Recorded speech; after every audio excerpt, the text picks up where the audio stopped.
Speaker साहब, मेरा कोई किसी से लड़ाई नहीं है। मैं पहले दिन से जब यहां आया हूं, तकरीर भी करने दी मुझे, जब मैं बात करता हूं शोर मचता है, गलत बातें करती है, मेरी किसी से कोई लड़ाई है? मुझे इन सबको जो भी ये समझता है कि ये मैं किसी से लड़ाई की वजह से या कोई मैं अपने दुश्मनियां किसी से है, मेरी कोई किसी से दुश्मनी नहीं। मैं आज आपके सामने कह रहा हूं कि अगर पाकिस्तान के अंदर हमारे मुल्क में अगर सही माने में अकाउंटेबिलिटी प्रोसेस ना चला, हम किसी सूरत इतना पैसा नहीं इकट्ठा कर सकते अपने बच्चों को तालीम देने के लिए, सेहत उनके इलाज करने के लिए, अस्पताल ठीक करने के लिए। हम आगे बढ़ ही नहीं सकते।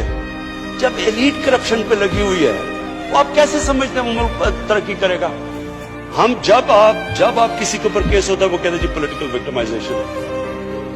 मुझे ये बताएं कि मेरे ऊपर पॉलिटिकल विक्टिमाइजेशन नहीं थी जब इन्होंने मेरे ऊपर 2002 का फ्लैट डिक्लेयर हुआ, मुझे इन्होंने सुप्रीम कोर्ट में 6 केसेस कर दिए। मेरे इलेक्शन कमीशन के अंदर मुझे सुप्रीम कोर्ट में 2 केसेस किए। क्या मैंने कहा कि कभी मैंने कहा विक्टिमाइजेशन है? मैं जवाब देता हूं, मैं जब वो फ्लैट लिया था, मैं सारी दुनिया जानती है मैं इंटरनेशनल क्रिकेटर था, मैं तो जवाब दे ही नहीं था, मेरे पास तो कोई पब्लिक ऑफिस नहीं था।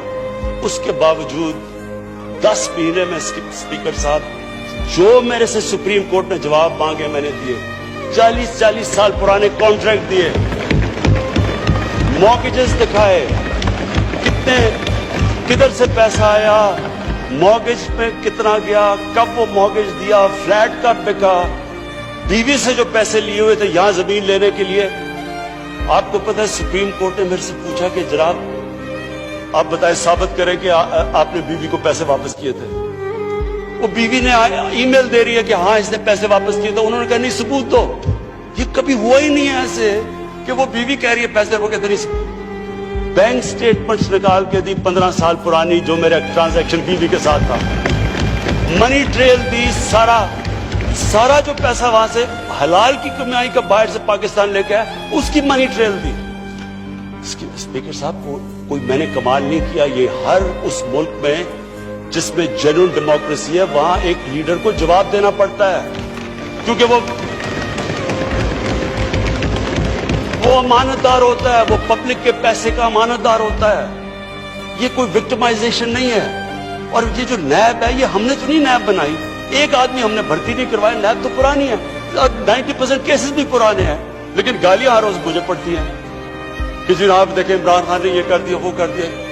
लेकिन स्पीकर साहब, मैं चाहता हूं कि हमारी पार्लियामेंट चले, मैं चाहता हूं कि डिबेट हो सही, क्योंकि डिबेट के बगैर आइडियाज तराशे नहीं जाते। डिबेट सबसे इंपॉर्टेंट चीज डेमोक्रेसी की अकाउंटेबिलिटी और मेरिट के बाद तीसरी चीज है वो डिबेट होती है।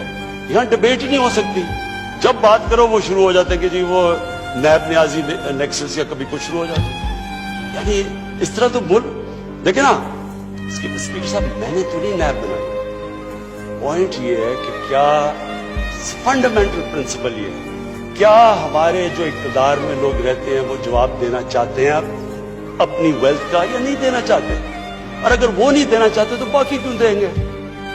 आप जो कल्चर होता है वो ऊपर से सेट होता है। वो कहते हैं fish rots from the top. जब ऊपर से खराब होता है तो सारा माशरा नीचे तक तबाह हो जाता है। करप्शन का स्पीकर साहब नंबर 1 प्रॉब्लम ये होता है कि मुल्क में जो पैसा ह्यूमन डेवलपमेंट में जाना होता है वो लोगों की जेबों में चला जाता है। नंबर 2 प्रॉब्लम ये होता है क्योंकि चोरी का पैसा होता है वो मुल्क में नहीं आप रख सकते, वो आपको मुल्क से बाहर भेजना पड़ता है। तो मैं सिर्फ ये कंक्लूड करता हूँ स्पीकर साहब, मैं अपनी ऑपोजिशन से बड़े रिस्पेक्ट से कहना चाहता हूँ, मेरी कोई किसी से दुश्मनी नहीं है, ना मैं कुछ बदला लेना चाहता हूँ।